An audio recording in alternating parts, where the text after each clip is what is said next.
या व्हिडिओमध्ये आपण पोटॅशियम बद्दल बोलणार आहोत. पोटॅशियम हे खूप महत्वाचं असं पोषक तत्व आहे, कारण जे रेग्युलर आपण व्हिटॅमिन डी, B12, आयर्न या संदर्भात बोलतच असतो. पोटॅशियम बद्दल बरेच जण बोलत नाही, पण हे पण खूप महत्वाचं पोषक तत्व आहे आणि त्याच्या कमतरतेमुळे आपल्या शरीरामध्ये खूप सिरियस असे आजार होऊ शकतात.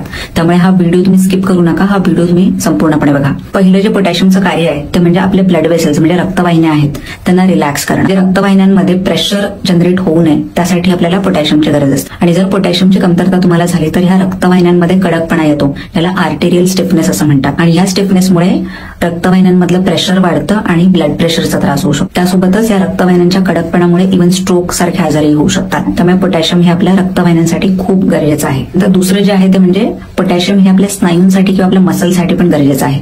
त्यामुळे जर पोटॅशियमची कमतरता असेल तर मसल्समध्ये क्रॅम्प्स येणं, मसल्स वीक होणं किंवा थकवा जाणवणं असे सिम्पटम्स येऊ शकतात. त्यामुळे मसलसाठीही पोटॅशियमची गरज असते. तिसरं जे आहे ते म्हणजे फ्लुइड बॅलन्स, म्हणजे आपल्या बॉडीमध्ये जे सेल्स आहेत त्यामध्ये जे फ्लुइड किंवा त्यामध्ये जे पाणी असतं ते मेंटेन ठेवण्यासाठी पोटॅशियमची गरज असते.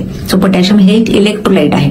सोडियम, पोटॅशियम, मॅग्नेशियम, कॅल्शियम हे सगळे इलेक्ट्रोलाइट्स आहेत आणि हे इलेक्ट्रोलाइट्स आपल्या बॉडीचं हायड्रेशन मेंटेन करतात. आणि त्यासोबतच सोडियम म्हणजे सॉल्ट म्हणजे मिठाची लेवल आपल्या शरीरामध्ये मेंटेन ठेवण्यासाठी आपल्याला पोटॅशियमची गरज असते. तर जर पोटॅशियम आपल्या शरीरामध्ये कमी झालं तर सोडियम किंवा मिठाची लेवल, सॉल्टची लेवल वाढते आणि मग आपल्याला ब्लड प्रेशरचा त्रास होतो. त्यामुळे आपल्याला सॉल्ट रिस्ट्रिक्ट करणं किंवा सॉल्ट घेऊ नका असं सांगितलं जातं डॉक्टरकडनं. पण सोडियम किंवा सॉल्ट कमी करण्यापेक्षा तुम्ही पोटॅशियम जास्त घेऊ शकता, जेणेकरून ब्लड प्रेशर नियंत्रणात राहील.